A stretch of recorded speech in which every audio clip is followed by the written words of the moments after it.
everyone, and welcome to another Zoom into Books presentation. Today we are joined by author Harold Pfeiffer, who was born and raised by a single mom in Columbus, Mississippi. He attended Caldwell High School before graduating from Mississippi State and Jackson State Universities, respectively. He built his career as an air traffic controller with the Federal Aviation Administration for 23 years. After deciding to leave the comforts of the FAA, he started a second career as an international contractor. This new endeavor led him to numerous tours in Iraq and Afghanistan. Being on foreign soil gave him the needed inspiration to share his past experiences. He proudly labels his writings as expat stories. How I Found Peace at a Beach Bar, Surviving Chaos is the title of his book that we're going to be talking about today. So I'm going to let Harold say hi to you, and then we will jump right into our presentation. If you all have questions for Harold, please put them into the chat, or if you're on Zoom, or the comments if you're watching from Facebook today. And we will get to as many of the additional questions as possible at the end of the presentation. Also, if you have to leave early and you can't watch the end of the presentation, no worries. The replay will be available here on our Facebook page, as well as the Zoom Into Books YouTube channel. So without further ado, welcome, Harold. We're so happy to have you today. How you guys doing? Thank you. I'm glad to be here. Excellent. So we are celebrating your book again, How I Found Peace at a Beach Bar, Surviving Chaos. Congratulations. I know that it takes a lot of time and effort and energy to create a book, so congratulations. Thank you. So before we jump into the questions here, we were chatting a little bit before the presentation started about how long did it take for this book to come to fruition? It took about 4 years. It's a long process, getting all right, from taking out material, editing, putting in things that you don't need, things that you kind of overlooked. Getting the cover, like the website, trying to put a promotion in place. It took about 4 years. Yes, it's, they say that it takes a village to raise a child, and it takes a village to raise a book as well. Right, you're right. So that's a nice segue into one of our first questions here about your youth. So what do you think kept you going despite so many challenges in your youth environment, from poverty, malnutrition, a schizophrenic mom known as Crazy Miss Liza? That's what I had, that inner belief that something was better. I had the inner belief that I could survive it. And it wasn't easy. I mean, I grew up around a lot of poor people, but it seemed like only me, because even you compare that time even to now, like today, even poor kids have cell phones. Even today, poor kids have joy. Well, the same thing was so then. Kids had bicycles that, I didn't have. They had, nice shoes, Chuck Taylors, or, stuff that I didn't have. So it seemed like it was only happening to me. And even the, what you have today, they call snaps, but we would call them strictly food stamp then, so me and my brother would have them, and the other kids didn't. And we got them because my mother she didn't prepare a meal. So she would give us SNAP for the food stamp as a way of taking care of ourselves. So we would have it, and kids would ridicule us because we had it. But then, once we bought the junk food, of course, they wanted some also, right? Right. So it was a kind of a hard cut, a hard walk. Mm-hmm. What kind of activities did you, so, you're a writer now, did you write any as a child? Well, a few poems here and there. Of course, I didn't keep, but just a little bit, and probably should have written more. Probably would have been a good way to get me through some of the ups and downs I went through. Yeah. It's certainly very therapeutic for lots of people in lots of different situations. So regardless of if you realize it or not. Exactly. Yeah. So in speaking about your mother, how was your childhood affected by growing up with a mother who suffered from a severe mental illness? Ooh, it was at time it was complete paralysis. It's like you didn't want to move, you didn't want to talk, you didn't want to be around people. Because it was always embarrassment. It was just complete humiliation, and it was geared or mainly came my way, Mhm. and which was weird because I was the most studious in the family, so you needed that time to study or whatever. So I was around her the most, and shucks, so I got her best shows, meaning her episodes. It's like Mhm. I was there. I was trying to wait them out. I would try to talk her out of them. It was rough. And she took it even further. I mean, she would try to embarrass me every chance she got. So even when I wasn't home, she would find out where I was and show up and embarrass me. Oh, You know, wow. yeah. So it was like complete paralysis a lot of the time. Yeah, I'm sure. And that can be very damaging to a kid, especially, when you're young and trying to deal with something that you don't fully understand for sure. Right. Yeah. Right. Yeah. I know that a lot more is known about those things now, but still, it doesn't change the fact that it is very damaging to the person plus family members. And since you were a kid, you couldn't really do anything to help, which I'm sure was frustrating too. Right. And I couldn't, but people associate me as being crazy too. Well, you know, that can create some content for future writings. It's like she was the crazy lady on the bike, and she rode around on the bicycle. She rode to work. She went grocery shopping wherever. She always on the bicycle. Mhm. So she was crazy Miss Liza on the bicycle, and so people associated me and my younger brothers as being crazy too. So Mhm.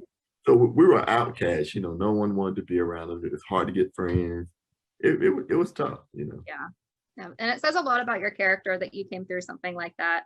And so speaking of how you did cope, how did humor save you from giving in and losing hope? Oh man, we needed it. I mean, or I needed it because of all that you went through. So my younger brother, he kind of had a sense of humor, kind of like myself, and we would attack each other, rip each other apart. Even when mom was around, we would joke about her.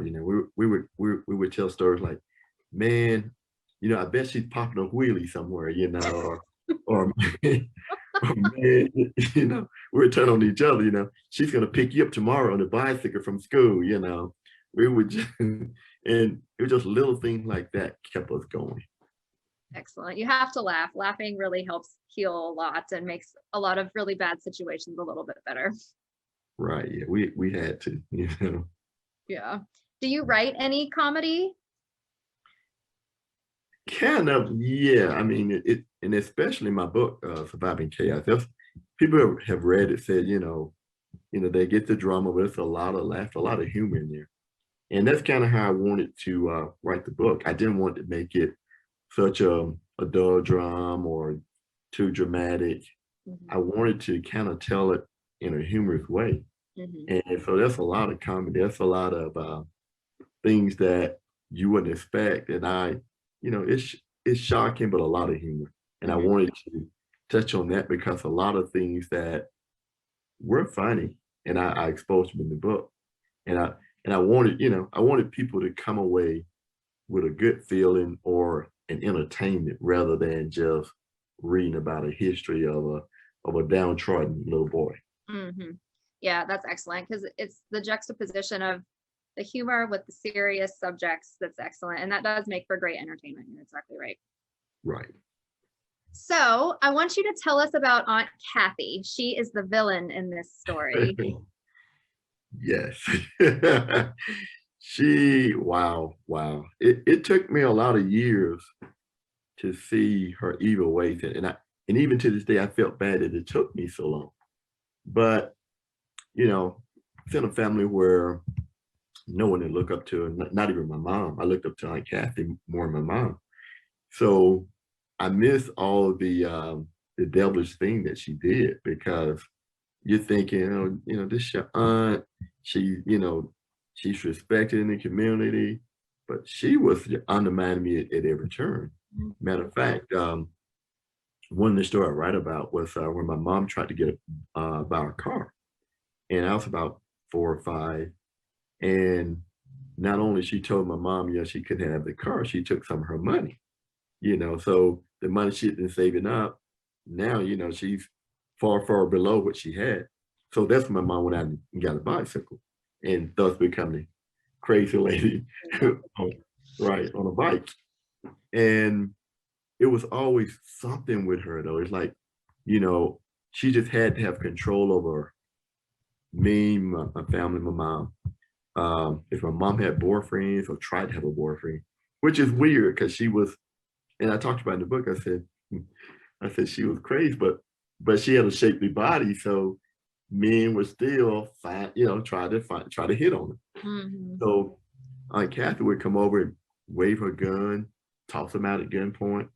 I mean, I got saw that at a young age, Jeez. Yeah. I mean, she was wow. And I mean, she was the ultimate Christian too, right? She was this holy woman, or pretending to be. And and she was just evil. It was like when I was young, I was malnutrition and also anemic. So I would have nosebleeds. Mhm. So, she was the only one that close by, and the family had a car. So, sometimes I needed to go to the hospital for, more attention. Yeah. Well, whatever she did, I had to pay her back. I take you to the hospital, you're over. I'm 7. you know, You don't have any money or a job? right. So it was always something with her. And she had this thing for my older brother, who was just a very handsome kid, no doubt. And she wanted him to be her son. And so she tried to adopt him away from my mom, and my mom wouldn't have it. So she spent the rest of her life and my mom's life trying to show that she would have been the better parent. So, what also came with that was, well, we can't let Harold get um, too much luster. We got to knock the shine off. So she would do all she could to undermine me as well, to make sure my brother Jared always looked better. That's wild. It, yeah, it was unbelievable. Again, it just says so much about you that you came through, such a hardship. And, speaking of where you are now, you mentioned in this list here about getting an education. So what does it mean to you to be the first and only one ever in your family to get a college degree? It, I guess in a sense, kind of bittersweet. I was proud of, but I saw it. I don't know. I saw it was going to go that way. I don't know, when I was like 8, 10. Somehow I knew, like, I'm probably going to be the only one to get a high school diploma. Mhm. Probably the only one to get a college education. And I feel good about it, don't get me wrong, but it also became another sword. My family, they hated me for it. Mhm. Aunt Kathy, she didn't hate me for it, but she looked for kind of some payback. Mhm. She felt like, well, I'm the one that helped you get there. No, she did. You know, but she used it that, hey, look at my nephew, he's a college graduate. And she wanted me, I guess, things that I should have been doing for my mom, or did do for my mom, she wanted me to do for her, Mhm. and not my mom, basically. So that was kind of weird. Yeah, I'm sure. So, like during your college years, did you have a lot of contact with your family during that time, or did you, you were at college away, you just kind of stepped away for a while? It's a combination of both. I didn't go to college far enough away, and that's because I was still blind to thinking, I need to stay near family. They may need me, and not knowing that my family really didn't care, you know. And so, had I known, I would have gone further away. Mhm. And So I thought I'm being responsible, being there in case you need me or come home on the weekend, take mom shopping or whatever, see about my brothers or whatever. So I went to school like about 22 miles away. Oh, And but knowing what I know now, I would have gone probably California, got way away from Mississippi.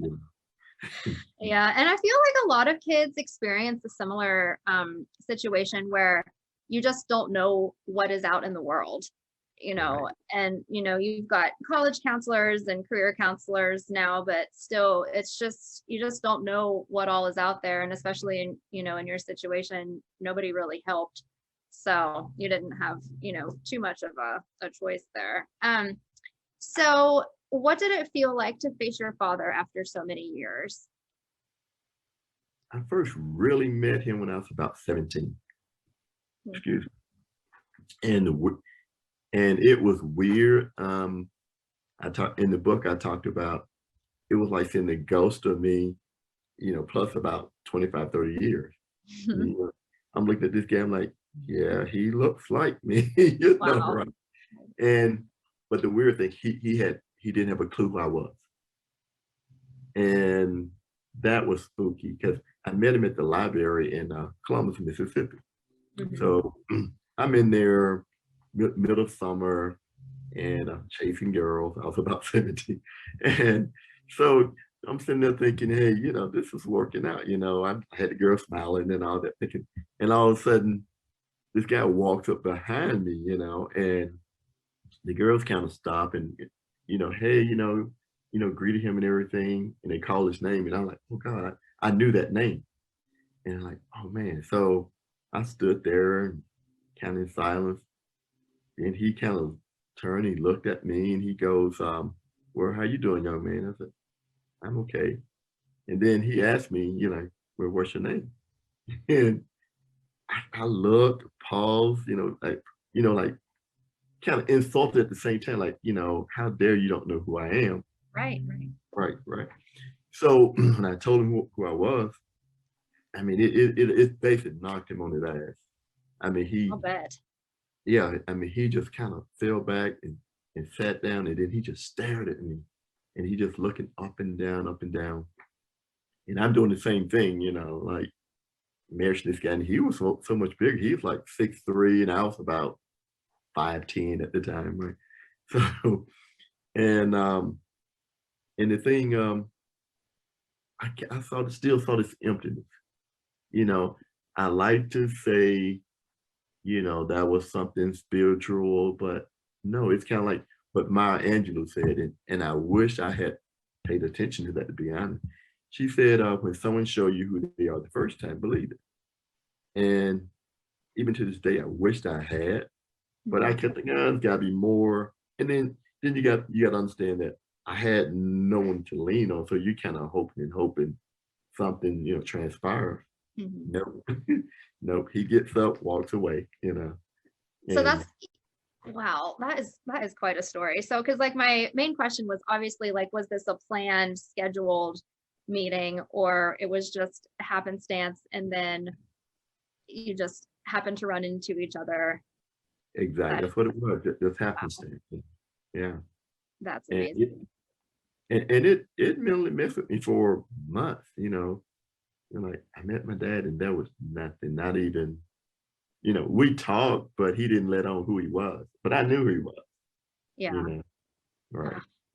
So have there been any like follow-up meetings or anything, or Well, he passed like in '03, and I got to know him when I was 21. okay. And I had two moments in my life where I really kind of hit the wall. Mhm. And 7th and 8th grade, I went through kind of depression, and my grades showed it. And then when I was 21 in college, junior in college, and so I decided, I was going to quit school. I didn't want it anymore. I decided, hey, I need something different, and I was going to try to go to the military. And then that didn't work out, and I got rejected. So I figured, well, I shot all my shots. So what I do now is something said, meet your dad. So I met him when I was 21. And it was better. And I was more prepared for kind of the same when I was 17. I was just kind of prepared. But that was, I got to know him, and I guess you can say we built a relationship because I knew him up until '03 from that point. But there was nothing grand about it. Mhm. And that's why I made the statement. I wish I had, I saw nothing when I was 17. I wish I had believed it and kept walking. Yeah. Yeah. That's a tough situation. And at least you did get to know him a little bit though before he passed away. So Right. some closure at least. So True. you mentioned, yeah. So you mentioned the military. So we'd love to hear a little bit about your military background and how your life was in Afghanistan and how traveling the world really changed your perspective. I never been in the military, but being a contractor is Or yes, a contractor, excuse me. yeah, it's okay. It's okay. I got to learn a lot about the military. I work closer with it. Mhm. And so when I decided to come over here, I wanted to get away from, that I guess you can say, get off the merry-go-round. My marriage had failed. I was, work was so in the U.S. and had fallen out with my kids or my daughter per se. So I'm like, I needed something different. And so I retired from the FAA, which is Federal Aviation Administration, effort control in the US, and decided to do it internationally as a contractor. So, of course, when Afghanistan was kicking, and even still, it's not the safest place, don't get me wrong. It didn't, didn't bother me. I've always had a sense of, you know, uh, observing people, a sense, a knack of knowing how to stay away from danger. So I like, I'll be okay. Well, so I thought, and then I come over here, and the compound we live in got hit by a suicide attack, explosion. And so, and I tell people, I say, it takes a lot to scare me, but that did it. I would imagine that would do it. Yes. But growing up and dealing with my mom, I got this numbness to foolishness or fear, almost fearless. But like I said, when that explosion happened, that had my attention, even, thinking, okay, this is the end, right? And so during the process of waiting on help, trying to find out what was going on, through the darkness and the cold of that explosion, because it just knocked out all the lights and all the power. I'm sitting there thinking, man, I never wrote that book. And because for years I said, hey, I'm gonna write a book, I've had a weird life. I like to share it with somebody, So I'm sitting there thinking I'm gonna die. And I'm like, man, I never wrote this book. And so it was there. I told myself, if I make it out of this, I'm gonna start writing. Wow. Yeah. That is quite a life-changing moment, I would imagine. Absolutely. So that kind of leads me to my next question.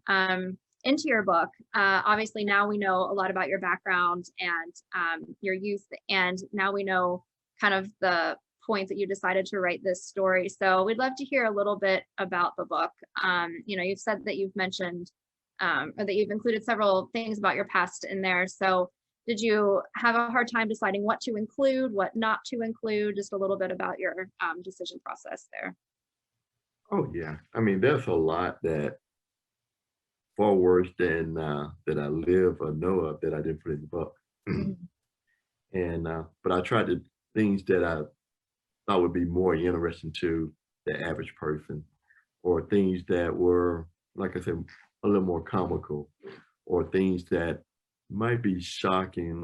Like even I talked about some of the attempted sexual assault. Like they're not funny, but like people may want to know how some of these things unfold. Yeah. And so yeah, so I touched on things like that. Mhm. A lot of bullying that I talked about. And the funny thing, I had a lot of girl bullies in the story. So it's like I took a lot of losses and I talked about it.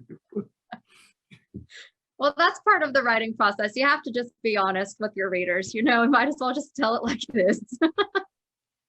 Yeah, I mean, a lot of girls beat me up, and I talk about it because, like I tell friends, I said there's some things I talk about. I said anything you have success with, people think you're bragging, but I said I want to talk about the things I failed at, so we can laugh about it.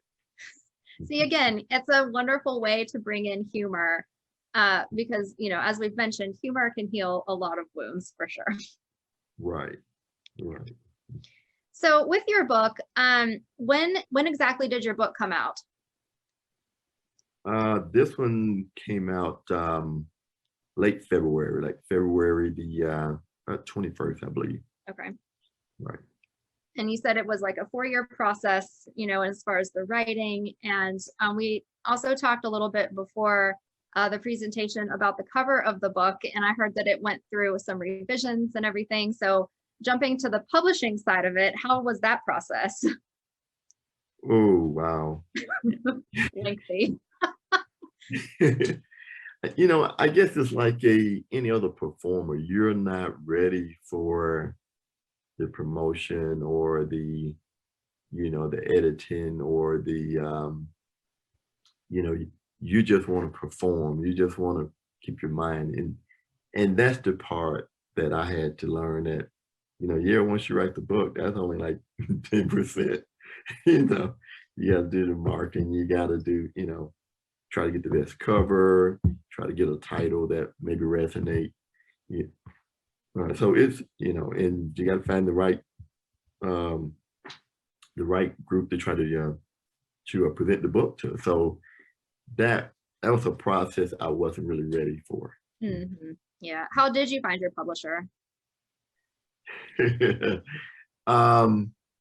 Beth actually introduced me to the publisher.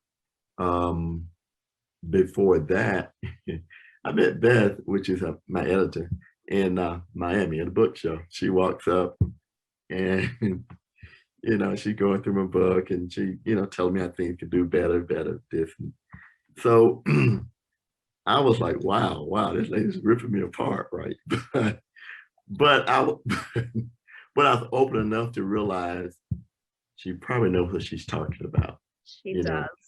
I'm the rookie here. I know nothing. I might want to listen, and that's how I met. Amazing. And for those of you listening, he's referring to Beth Werner of Author Connections, an amazing editor. She has been involved in pretty much every aspect of the publishing process at one point or another. And so she, like you said, she definitely knows what she's talking about. And see what happens since you listen to her. Now you have a book. There you go. There you go. So you mentioned being in Miami. So have you done other book shows or anything? Or did the pandemic kind of prevent additional opportunities for that?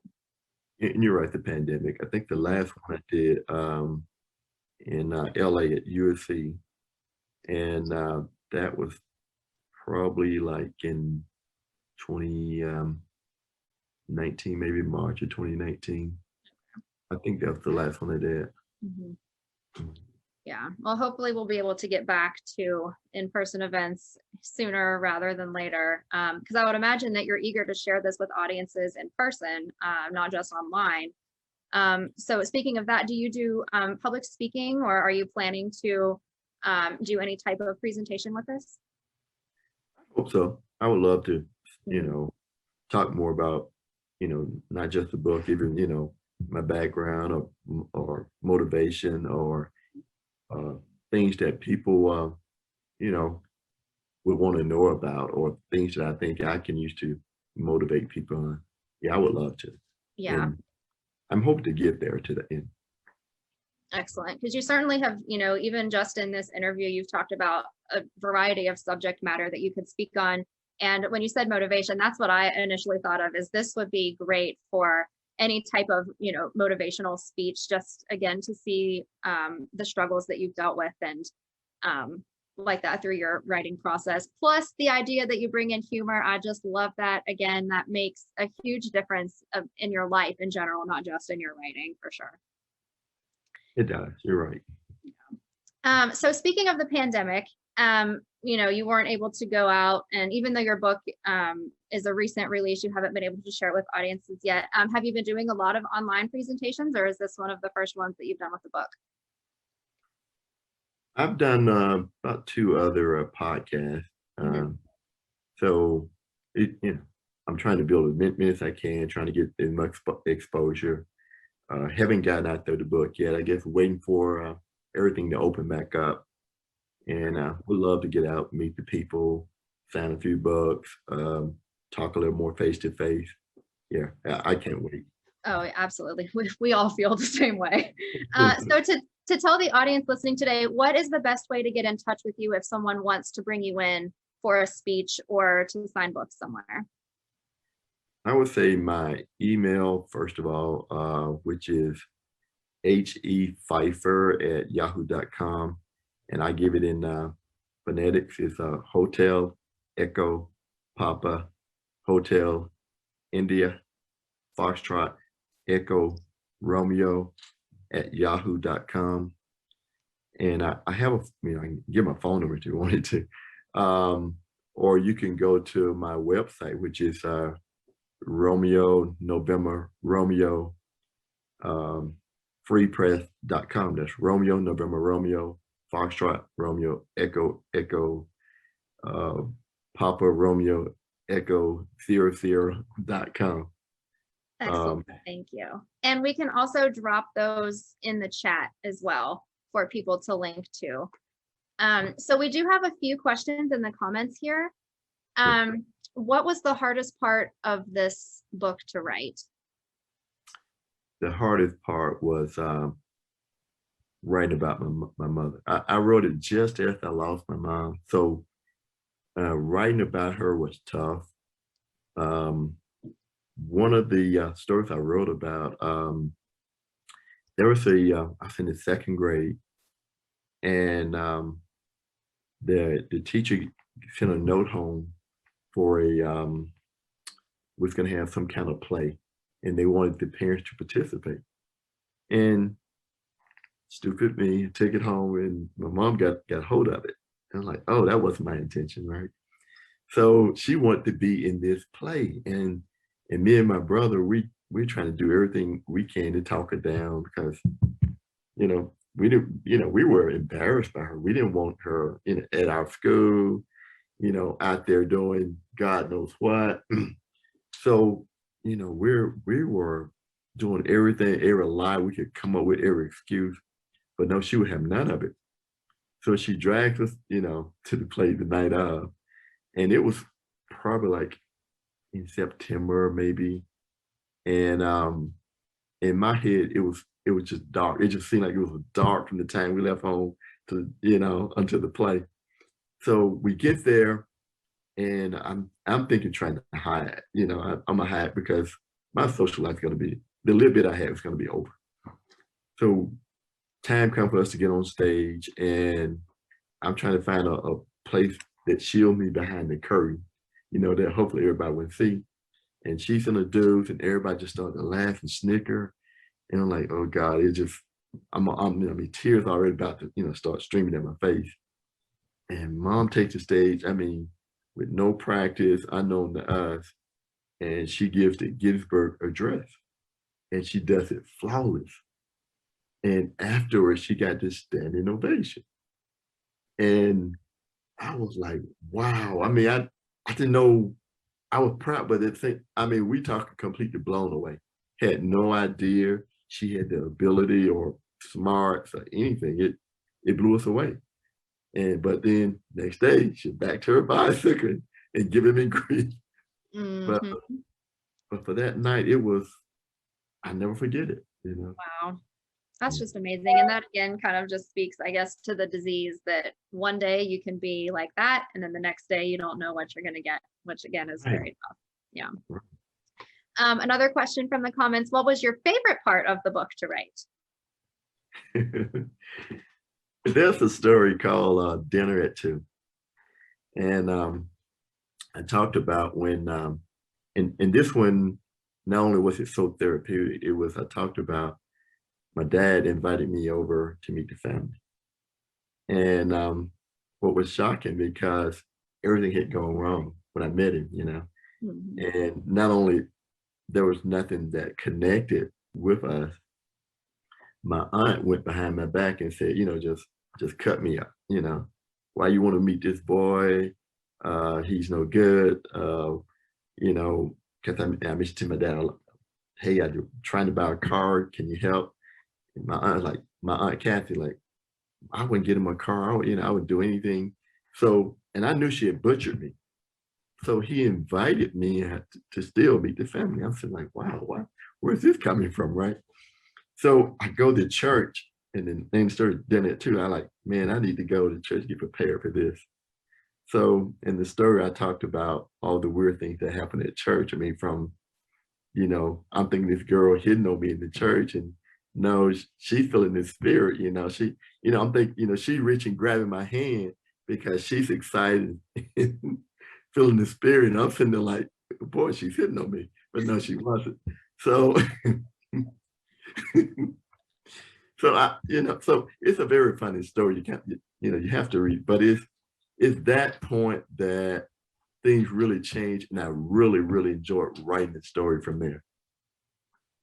Um, Again, you have to have the good with the bad, I suppose. So it's good that you were able to kind of find a nice balance there. So we have some questions about the title, and that was one of my questions as well. So you mentioned a beach bar. So is that based on a real place? And then kind of how did the title come to be? Yeah, definitely. I met this guy in Thailand when at the explosion. I kind of took a little sabbatical myself from Afghanistan and went to Thailand for a couple of weeks, Phuket actually. And I'm at this bar, and there's this older white gentleman come up and, you know, befriends me and start buying drinks and, you know, trying to find out more about me. So that's what the beach bar, yeah. So, you know, just sitting here talking to him, I started telling him about the explosion. But then I said, the weird thing, I was reliving my life while I'm thinking I'm dying, about to die. So, you know, like I said, while I was in the bombing or the explosion, everything that from, I don't know, from kindergarten up until then, just flashing before my eyes. So I'm telling him about my life, that story. And that's how that piece of the beach bar. So it all came out, poured out to this guy at the bar. Wow, that's amazing. Did you keep in touch with him? No, we didn't, and I regret I didn't. But um, but for that day, it was, and actually it was like about 2 days. But for that day, it was good to have someone to pour it out.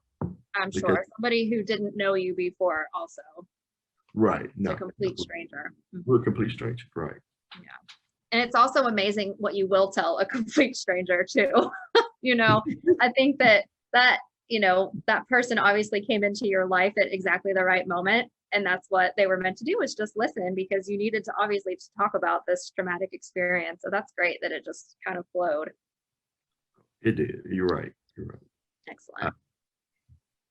So with the so talking about the beach bar and the cover of the book, kind of jumping back into the publishing side of this, did you have any say when it came to the cover of the book? I did. I don't have the original cover with me. Um, I can pull out, it's a big old poster, so it'll be too big. I wasn't expecting. But yeah, I did. And the initial cover had a black and white guy at a bar, which was pretty nice. Mhm. And but then the more I looked at it, I didn't like it. I'm like, I need something different. And then once I got this cover created, I'm like, yeah, I think it kind of sums up both. That explosion would really was the catalyst for the book and the bar, and it happened, you know, it happened at that bar. So I like that. That's awesome. I love knowing like the history behind the making of books. So this is great. I love this kind of stuff. So with this story, do you have any other books out, or is this your only book? I'm doing a fiction on a pseudonym, and the name of the book is called Fool Me Thrice.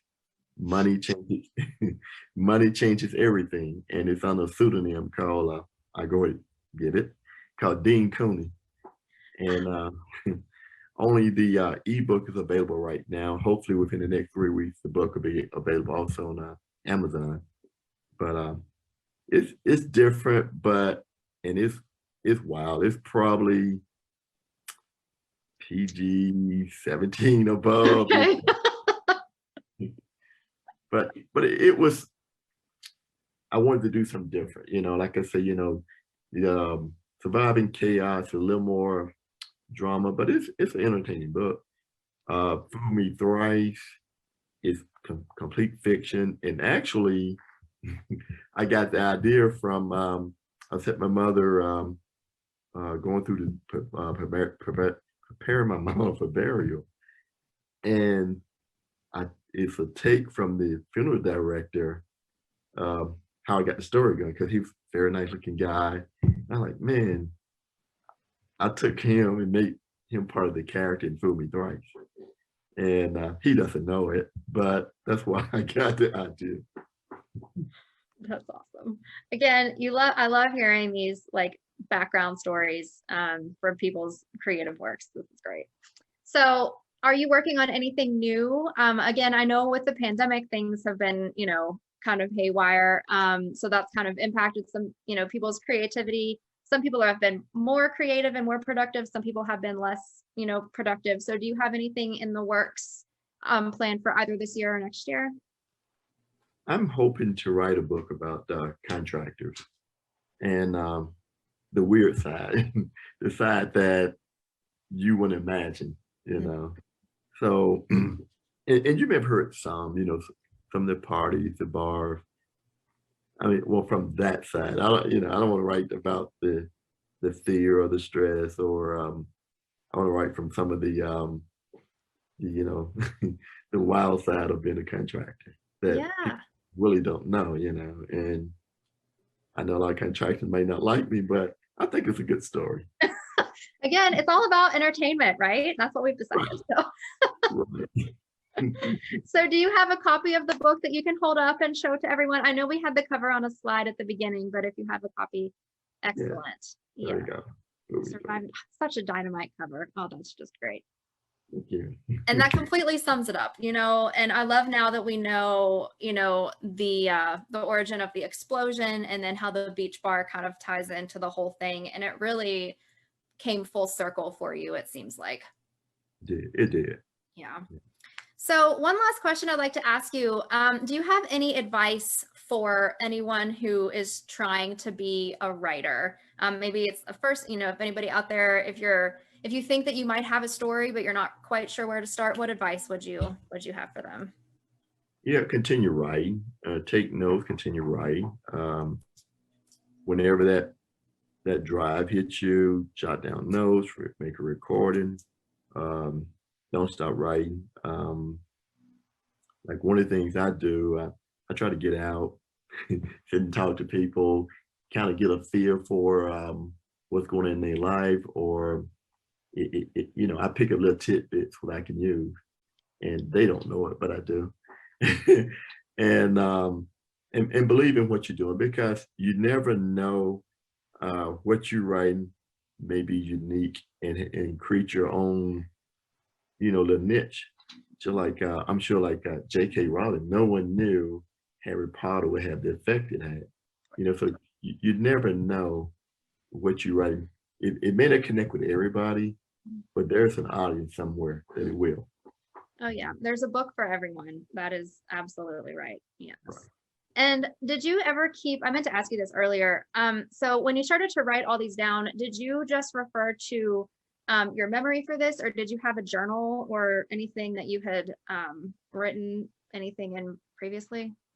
It was strictly memory, and and I guess living the life I've lived, it was glued in my head, so it was strictly memory.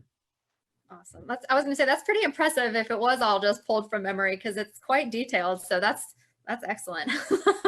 Okay. Awesome. Well, again, Harold, we really appreciate you coming on Zoom Into Books today, and congratulations again on this book. There are, for all of you watching, Harold Pfeiffer, who has been with us today as our guest. If you would like to purchase his book, the link is here in the comments. And also, if you are rewatching this later and you still have some questions, go ahead and type them in the comments, because we do check back to our videos periodically. Also, this video will be available on the Zoom Into Books YouTube channel in a couple weeks. And there's also links there to Harold's website if you wish to contact him about any questions or anything going forward. So again, Harold, we really appreciate your coming on today and wish you the best of luck with your future projects. And hopefully we get to see you in person at a book signing sometime soon. I hope so too. I really appreciate it. Awesome. Thanks, everyone. Have a great day.